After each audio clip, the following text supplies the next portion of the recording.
오늘 하나님께서 우리에게 주시는 말씀은 민수기 8장 14절에서 26절입니다. 민수기 8장 14절에서 26절을 찾으셔서 함께 교독하겠습니다. 제가 먼저 14절 봉독합니다. 너는 이같이 이스라엘 자손 중에서 레위인을 구별하라. 그리하면 그들이 내게 속할 것이라. 내가 그들을 정결하게 하여 요제로 드린 후에 그들이 회막에 들어가서 봉사할 것이니라. 그들은 이스라엘 자손 중에서 내게 온전히 드림 바 된 자라. 이스라엘 자손 중 모든 초태생 곧 모든 처음 태어난 자 대신 내가 그들을 취하였나니 이스라엘 자손 중에 처음 태어난 것은 사람이든지 짐승이든지 다 내게 속하였음은 내가 애굽 땅에서 모든 처음 태어난 자를 치던 날에 그들을 내게 구별하였음이라. 이러므로 내가 이스라엘 자손 중 모든 처음 태어난 자 대신 레위인을 취하였느니라. 내가 이스라엘 자손 중에서 레위인을 취하여 그들을 아론과 그의 아들들에게 주어 그들로 회막에서 이스라엘 자손을 대신하여 봉사하게 하며 또 이스라엘 자손을 위하여 속죄하게 하였나니 이는 이스라엘 자손이 성소에 가까이 할 때에 그들 중에 재앙이 없게 하려 하였음이니라. 모세와 아론과 이스라엘 자손의 온 회중이 여호와께서 레위인에 대하여 모세에게 명령하신 것을 따라 레위인에게 행하였으되 곧 이스라엘 자손이 그와 같이 그들에게 행하였더라. 레위인이 이에 죄에서 스스로 깨끗하게 하고 그들의 옷을 빨매 아론이 그들을 여호와 앞에 요제로 드리고 그가 또 그들을 위하여 속죄하여 정결하게 한 후에 레위인이 회막에 들어가서 아론과 그의 아들들 앞에서 봉사하니라. 여호와께서 레위인의 일에 대하여 모세에게 명령하게 하신 것을 따라 그와 같이 그들에게 행하였더라. 여호와께서 또 모세에게 말씀하여 이르시되 레위인은 이같이 할지니 곧 25세 이상으로는 회막에 들어가서 복무하고 봉사할 것이요 50세부터는 그 일을 쉬어 봉사하지 아니할 것이나 같이 읽습니다. 그의 형제와 함께 회막에서 돕는 직무를 지킬 것이요 일하지 아니할 것이라. 너는 레위인의 직무에 대하여 이같이 할지니라. 아멘. 하나님께서는 이스라엘 백성을 애굽에서 구원하시면서 10가지 재앙을 애굽에 내리셨습니다. 그 재앙 중에 마지막 10번째 재앙은 실로 끔찍한 재앙이었는데요. 사람의 첫 아들이든지 아니면 동물의 첫 새끼이든지 모두 죽임을 당하는 재앙이었습니다. 그 재앙을 통해서 그 재앙 때문에 애굽의 온 지면이 울음바다로 덮이게 되었습니다. 바로도 자신의 맏아들을 잃고 나서야 그제서야 이스라엘 백성을 내보내게 되었던 것이죠. 그런데 모두가 죽임을 당한 것은 아니었습니다. 어린 양을 잡아서 그 피를 문설주와 또 문인방과 또 좌우설주에 이렇게 바른 그 집만은 그 재앙에서 건짐을 받을 수가 있었습니다. 그러니까 그 하나님의 그 명령, 어린 양을 잡아서 우슬초에 적셔 문인방과 좌우설주에 바른 집은 내가 넘어가겠다 이렇게 하신 말씀에 순종하여서 그 말씀에 순종한 모든 집들은 그 재앙에서 건짐을 받을 수가 있었던 것이죠. 하나님이 이들을 죽음에서 건지셨을 때 이제 더 이상 그들의 생명은 자기 자신들의 것이 아니라 하나님의 것이 된 것입니다. 이런 맥락을 알고 오늘 하나님이 레위인을 구별하신 것을 우리가 이해할 수 있을 것 같습니다. 제가 오늘 본문 16절에서 18절을 세 번역으로 한번 다시 읽어드리겠습니다. 이스라엘 자손 가운데서 레위 사람은 온전히 나에게 바쳐진 사람이다. 모태를 처음 열고 나온 모든 맞이 대신에 이스라엘 자손 가운데서 그들을 나의 것으로 삼았다.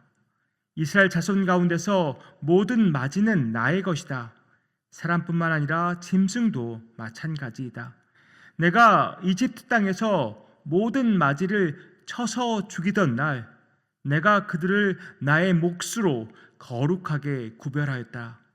나는 이스라엘 자손 가운데서 모든 맞이 대신에 레위 사람을 나의 것으로 삼았다. 이제 레위인들은 온전히 하나님의 것, 하나님의 소유가 되었습니다. 레위인들은 절대로 자기 자신을 자기 소유로 주장할 수 없게 된 것입니다. 레위인의 소유권은 오직 하나님께만 있습니다. 그렇다면 이 오늘 본문이 오늘을 살아가는 우리에게는 어떠한 의미가 있을까요? 애굽의 장자들이 죽임을 당하던 날에 이스라엘의 장자들은, 하나님의 말씀에 순종한 이스라엘의 장자들은 구원의 은혜를 입었습니다. 그 장자들을 대신해서 레위인들이 구별되었고 그들은 하나님께 속한 자들이 되었습니다. 그러면 우리는 어떻습니까? 우리도 전에 죄에서, 세상의 종으로, 죄의 종으로 살았던 때가 있었습니다. 죄악된 세상에서 죄악만을 일삼으며 그렇게 살다가 결국에는 멸망을 당하고 죽임을 당하는, 결국 죽음밖에는 나에게 운명적으로 놓여진 것이 아무것도 없었던 때가 있었습니다. 그런데 지금은 어떻습니까? 이제는 하나님의 종이요, 하나님의 소유가 되었습니다. 어떻게 이런 일들이 일어나게 됐을까요? 그것을 가능케 한 것은 오직 예수 그리스도의 십자가밖에 없습니다. 그 십자가가 아니었다면 우리 역시 우리 죄로 인하여서 죽을 수밖에 없었습니다. 전에도 말씀드렸지만 하나님은 공의의 하나님이십니다. 따라서 우리가 지은 모든 죄는 그 죄값을 치러야만 합니다. 그런데 우리 인간의 힘으로는 도저히 그것을 치러낼 수가 없습니다. 아무리 선행을 한다 해도, 아무리 우리가 학문을 쌓는다 해도, 아무리 우리가 돈을 많이 번다고 해도 그 죄값을 치러낼 수가 없습니다. 그래서 하나님이 택하신 방법이 무엇입니까? 독생자 예수 그리스도를 이 땅에 보내셔서 우리를 대신해서 우리 죄값을 치르도록 십자가에서 죽이신 것입니다. 예수 그리스도는 죄인된 우리를 위해서 이 땅에 낮고 낮은 모습으로 오셨고, 우리 인간을 위해서 그 조롱을 다 당하셨고, 그 채찍과 그 십자가의 고난을 다 당해내셨습니다. 그 십자가에서 모든 물과 피를 다 쏟아내셨습니다.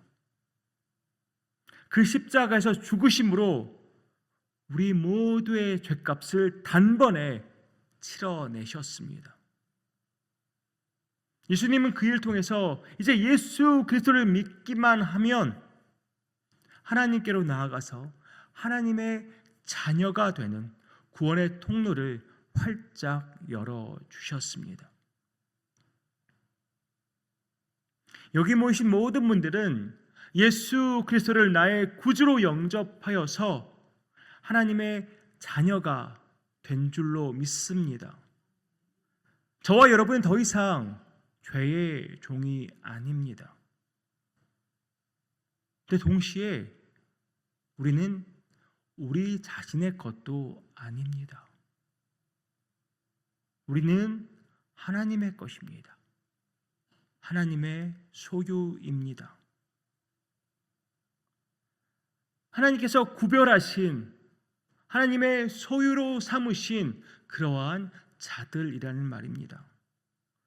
하나님의 소유로서, 이렇게 하나님께 구별된 자로서 그러면 우리가 어떻게 살아야 하겠습니까? 오늘 본문 말씀을 보면 레위인들을 요제로 하나님께 드렸다는 말씀이 몇 군데 나옵니다. 이것이 어떠한 의미가 있을까요? 요제는 영어로 wave offering입니다. 말 그대로 흔들어서 드리는 제사인데요. 그런데 중요한 것은 이 요제물이 모두 제사장 가족에게 돌아가도록 되어 있습니다.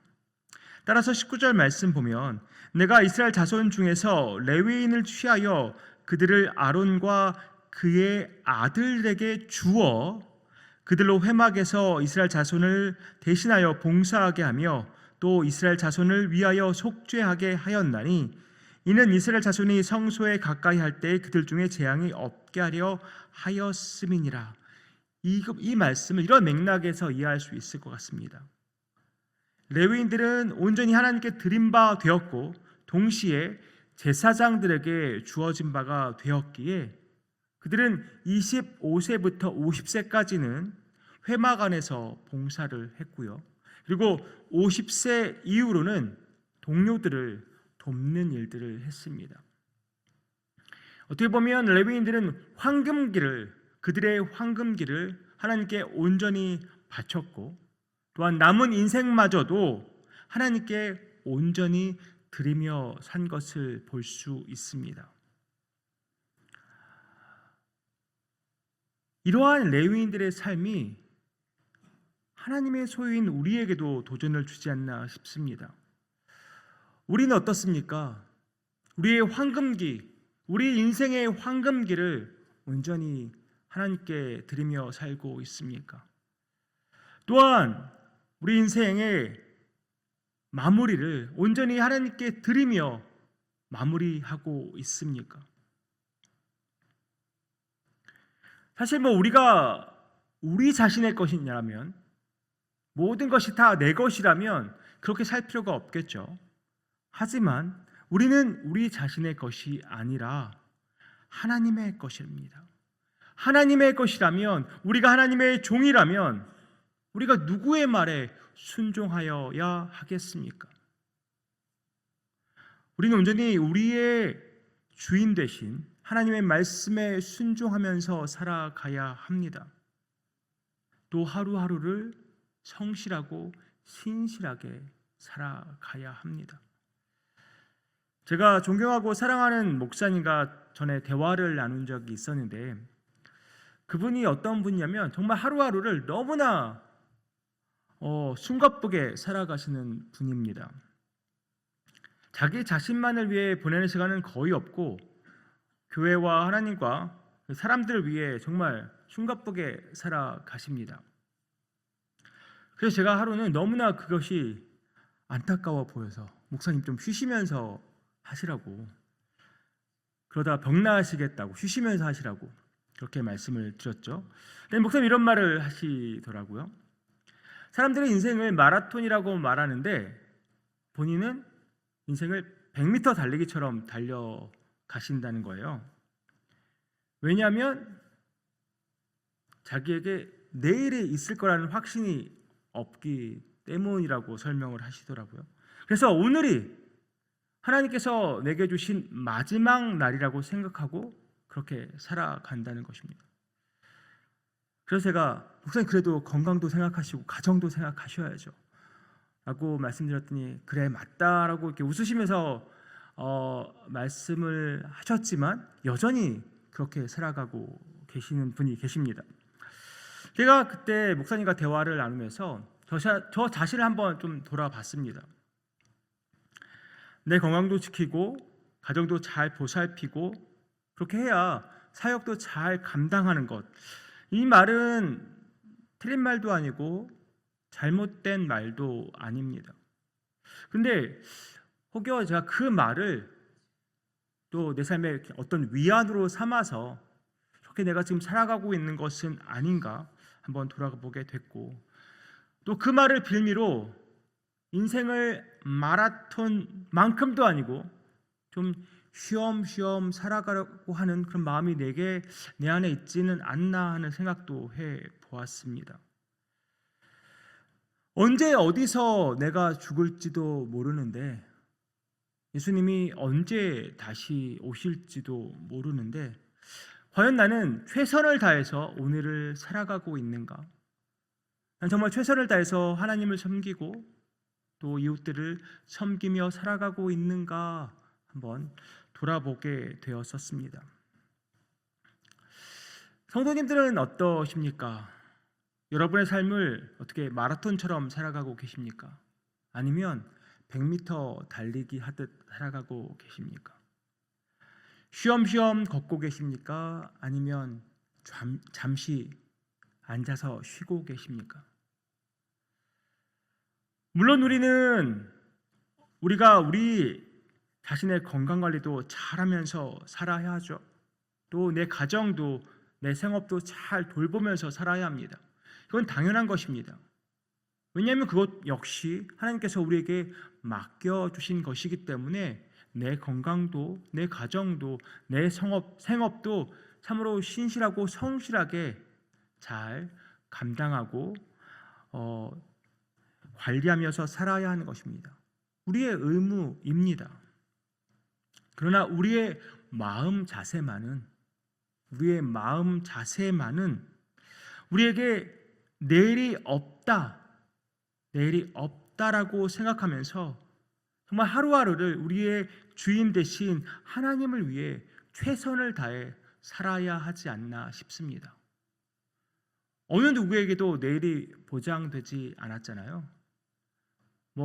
당연히 어젯밤에 잠자리에 들고 오늘 이렇게 일어나서 이 자리에 앉아 있지만 내일 역시 그렇게 된다는 것은 어느 누구에게도 보장된 일이 아니기 때문에 내가 정말 하루를 우리에게 더 허락하신 하나님을 위해서 오늘을 최선을 다해 살아가야 하지 않나 싶습니다.